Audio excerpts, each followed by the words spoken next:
सप्तमम काल रात्रि च, सप्तमी तिथि में काल रात्रि के रूप में माँ भगवती का पूजन किया जाता है। और आज के दिन रात्रि में महानिशा पूजा होती है। अष्टमी तिथि आ जाने के कारण रात्रि में महानिशा पूजा होती है। ये काल रात्रि भगवती सती ही है।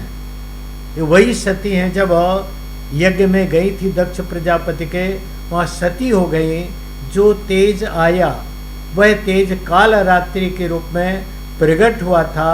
आश्विन शुक्ल पक्ष, यही आश्विन का महीना, इसी नवरात्रि में रात्रि में अष्टमी तिथि अर्थात सप्तमी की रात्रि अष्टमी की रात्रि आ गई थी। अष्टमी की रात्रि में भगवती जगदम्बा जीवा लपलपाती हुई महाकाली के रूप में प्रकट हुई थी। और इसी ने वीरभद्र के द्वारा दक्ष प्रजापति का यज्ञ नष्ट कराया था। इसलिए शत्रु समन के लिए, आत्म कल्याण के लिए, विजय प्राप्ति के लिए, आत्म अभ्युदय के लिए यह व्रत, यह पूजन आज के दिन का विशेष महत्वपूर्ण है। श्याम वर्ण के वस्त्र माता को या रक्त वर्ण के वस्त्र माता को समर्पित करें। रक्त पुष्प या श्याम वर्ण के, जैसे अपराजिता का नीला पुष्प होता है, या अपराजिता के पुष्पों की माला या पुष्प माता को समर्पित करें। आज विशेष रूप से बिल्व वृक्ष पूजन का विधान है।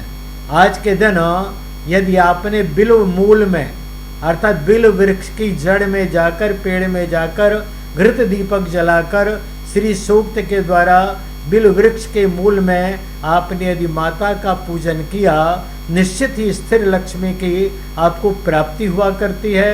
और वैसे भी नवों दिन प्रयत्न करना चाहिए। नित्य बिल्व वृक्ष में घृत का दीपक जलाए।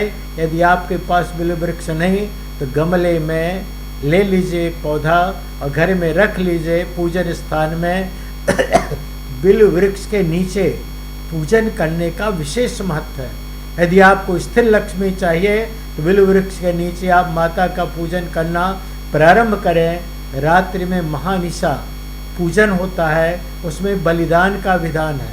वही कूष्मांड बलि, नारिकेल बलि या माख बलि, दही और उड़द की बड़ी बलि हमें देना चाहिए। साथ ही रात्रि में ताम्र पात्र में दूध डालकर उस दूध को एक दोने में या किसी पात्र में अलग करके बाहर ले जाकर काले कुत्तों को पिलाना चाहिए। भैरव प्रसन्न होते हैं, भैरव की बलि कहलाती है। इस प्रकार जो कोई व्यक्ति महानिशा पूजा अष्टमी की रात्रि में करता है, उसके ऊपर शत्रुओं का आक्रमण नहीं होता, आदि व्याधि रोगों से उसकी रक्षा होती है और सर्वत्र विजय प्राप्त करने का अधिकारी बनता है।